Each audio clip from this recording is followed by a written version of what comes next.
Nabi dan para sahabat belajar la ilaha illallah, baru setelah 13 tahun di Madinah muncul ayat-ayat syariat.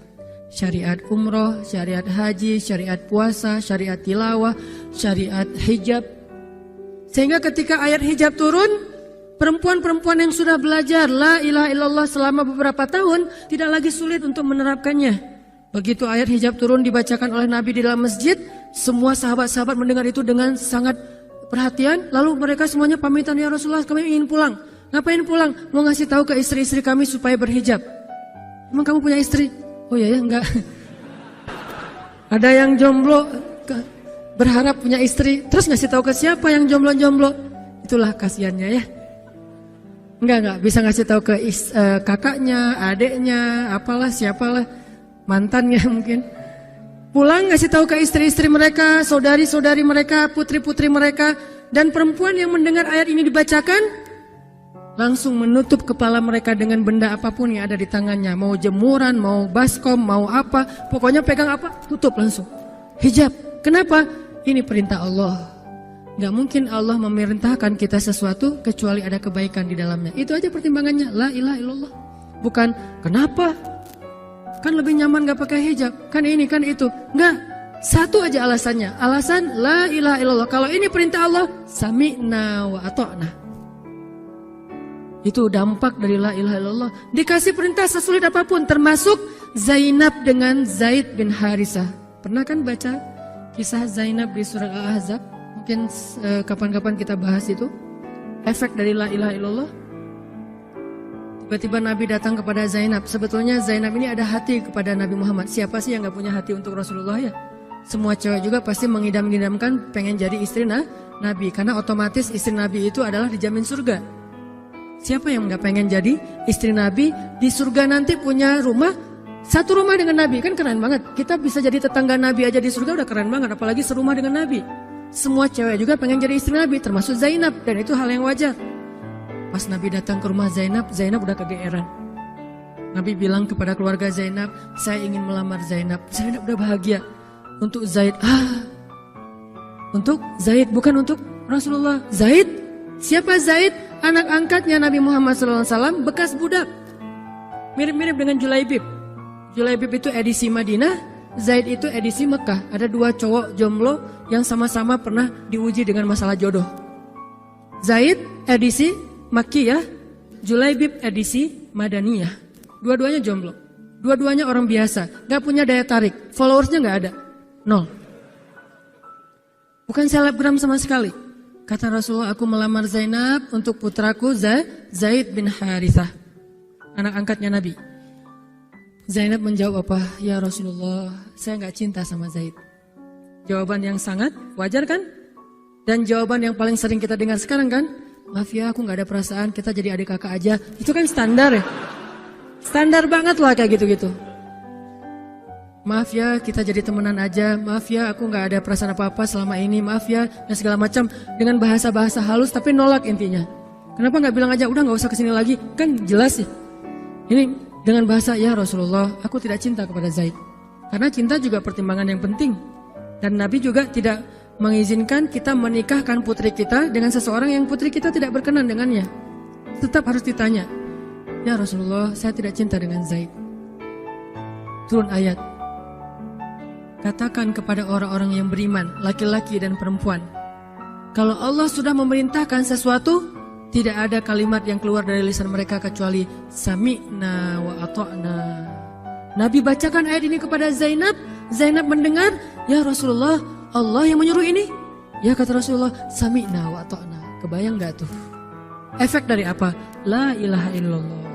Jadi la ilaha illallah itu bukan cuma kalimat zikir, bukan cuma kalimat doktrin ideologi, bukan cuma masalah teologi secara teoritis, bukan. Ini dampaknya kepada akhlak, dampaknya kepada ibadah, dampaknya kepada banyak pilihan hidup dari la ilaha illallah. Orang kalau nggak baik la ilaha illallah pasti susah memilih pilihan-pilihan dalam hidupnya. Kalau tidak baik la ilaha illallah pasti susah untuk berperangai, sabar, memaafkan. Itu semuanya ada hubungannya dengan la ilaha illallah. Sama kayak Abu Bakar, ketika dia sakit hati kepada orang yang memfitnah anaknya, dia cari tahu siapa orang yang pertama menyebar hoax tentang Aisyah. Ketahuan, dilaporin, diperkarakan sama Abu Bakar.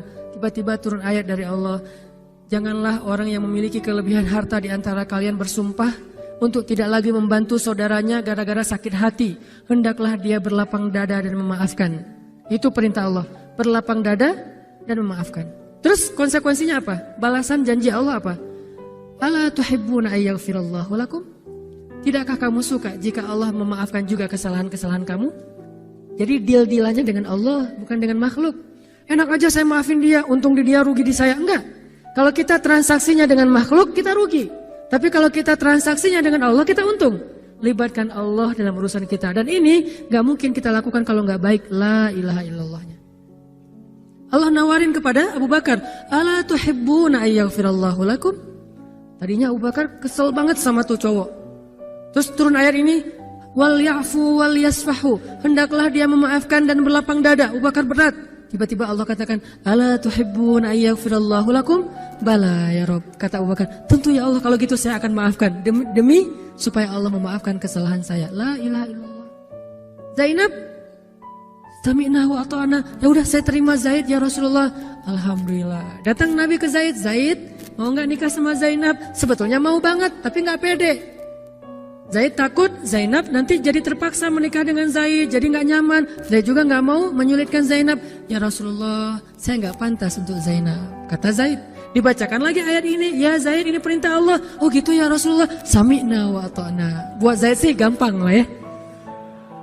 Udah ada legalisasi ini dari Allah. Kalau gitu, ini bukan saya ya Rasulullah yang mau ya. Allah kan yang nyuruh. Nah, saya emang gak mau maksa gitu ya. Tapi kalau Allah yang nyuruh, ya udah, apalagi saya gak punya pilihan dong gitu.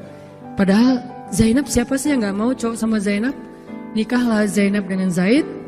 Dan yang menjadi semacam khutbah nikahnya adalah Rasulullah SAW. Kebayang gak Zainab tuh punya hati ke Rasul, tapi Rasul yang mengkhutbahi nikah Zainab dengan orang yang Zainab gak cintai. Kebayang gak perasaan Zainab tuh? Ketika akad nikah, Nabi jadi saksi. Saya terima, kata Zaid, nikahnya Zainab binti Jahsy dan segala macam. Zainab, kebayang gak ada Nabi di situ? Lalu setelah selesai akad nikah ditanya kepada Nabi, sah ya Rasulullah? Sah. Dan Nabi juga gak mau mempersulit. Gak sah. Kenapa? Harusnya sama saya. Enggak. Nabi orangnya fair. Nabi orangnya bijaksana. Orangnya dewasa. Gak kayak kita. Kita tuh bahaya banget jadi saksi kalau jadi mantan. Pasti gak sah. Dan Nabi gak gitu. Sah langsung di kali pertama. Kebayang Nabi memberi nasihat kepada Zainab, nasihat kepada Zaid. Zainab, aduh kenapa bukan Nabi, kenapa Zaid? Tapi apa? La ilaha illallah. Allah gak nyuruh sesuatu kecuali ada kebaikan di dalamnya. Percaya banget. Itu la ilaha illallah. Udah percaya banget. Zainab yakin, ini perintah Allah. Ya sudah, saya lakukan. Walaupun bukan dengan Nabi. Padahal saya pengennya dengan Nabi. Kebayang gak sih pengen sama seseorang yang kita cintai banget, malah orang itu yang menjodohkan kita dengan orang yang kita gak pernah kebayangin. Amit-amit. Jangan dia ya Allah, jangan dia, dia. Kan berat tuh. Yang saya sering cerita, jangan saya. Pokoknya jangan Hanan. Hanan. Kenapa kok begitu? Karena dia bilang jangan saya bilang yang dia ya Allah. Akhirnya kita adu-aduan doa. Ya Ustadz, masa dilawan ya? Doanya lebih panjang, lebih sujudnya apa segala macam. Akhirnya jadi. Gak kebayang tuh buat Zainab. Kalau Zaid sih mungkin kebayang lah ya. Gimana happynya Zaid menikah dengan seorang cewek yang semua orang Mekah pengen nikahin dia. Tapi kalau Zainab, itu hari-hari yang sangat berat. Malam pertama gak kebayang buat Zainab. Zaid. Begitu Zaid datang, assalamualaikum Zainab. Gimana tuh? Ini kalau kita lihat dari angle manusia ya. Karena Zainab juga manusia. Tapi semua emosional subjektif manusia redam dengan iman la ilaha illallah. Harapannya cuma satu, pasti ada kebaikan di sini. Pasti ada kebaikan di sini. Walaupun gak kebayang kebaikannya apa, pokoknya ada aja. La ilaha illallah. Nikah Zainab sama Zaid. Cekcok selama 1 tahun, gak pernah akur. Pulang kerja rame, berangkat kerja rame, pagi rame, sore rame. Gak cocok aja tuh Zainab sama Zaid. Berkali-kali datang berdua sama ke Rasulullah, ya Rasulullah nasihati kami. Udah dinasihati, pulang rame lagi. Di mobil aja berdua rame, macet apa segala. Ya udah nikmati aja, rame gara-gara macet. Terus aja kayak gitu. Pokoknya selama 1 tahun mereka sering percekcokan rumah tangga. Jadi kalau kita ngelihat ada keluarga yang mungkin baru menikah kemudian bercerai, jangan menjudge mereka. Karena menikah itu ibadah, perintah Allah. Itu lebih baik daripada tidak menikah tetapi sudah melakukan banyak perbuatan dosa. Walaupun akhirnya nauzubillah ada hal-hal di luar dugaan, maka la'allahu khair, mudah-mudahan ada kebaikan. Mereka berani menikah muda aja kita harus acungkan jempol. Mereka berani menikah muda aja kita harus respect. Kan saya sering bilang no judgment, respect to other kan. Berani mengambil keputusan menikah muda, baru berhijrah udah langsung menikah. Itu bukti dari iman. Kenapa kita menjudge seolah-olah kita lebih baik dari dia? Emangnya kita berani melakukan hal yang mereka lakukan? Gak berani buktinya. Berarti dia lebih baik daripada kita. Walaupun kesudahannya, kalau mereka bercerai setelah menikah baru beberapa lama, ada yang lebih soleh dari mereka juga bercerai baru setahun menikah. Zainab dengan Zaid, dua-duanya dijamin surga. Dua-duanya dijamin surga. Pernikahan mereka cuma bertahan setahun. Setahun kemudian, Zaid datang kepada Rasulullah. Zaid bilang, ya Rasulullah, kayaknya udah gak bisa dipertahankan hubungan saya dengan Zainab. Zaid, sabar. Rasul ketika Zaid mau datang sebetulnya udah dapat bocoran dari Allah.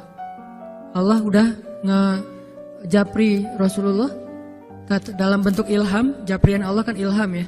Japrian kita kan WA, itu juga habis kuota gak kebaca-baca. Kalau japrian Allah ke Rasul ilham. Ilhamnya apa? Kalau nanti Zaid datang, nanti baca di surat Al-Ahzab. Kalau nanti Zaid datang kepadamu meminta nasihat tentang Zainab, bilang kepada Zaid, ceraikan istrimu. Kalau udah diceraikan, nanti kamu nikahi Zainab. Ini perintahnya juga berat buat Nabi nih. Kebayang gak sih anak angkat kesayangan Nabi yang selama ini baik banget sama Nabi, tiba-tiba dia punya masalah dengan istrinya, disuruh cerain dengan niat kalau udah cerai nanti dia yang nikahin. Kan gak kebayang tuh buat Nabi. Ditambah lagi Nabi itu orangnya ra'fah banget, sangat gak enakan. Kita aja gak tega kayak gitu. Emang ada yang tega kayak gitu? Gak tega kan? Zainab mantan kita sih. Sekarang cowok itu datang ke kita, suaminya Zainab. Ustadz, gimana nih Zainab, perlu saya pertahankan? Emang kalian dari awal udah gak cocok, cerai aja deh.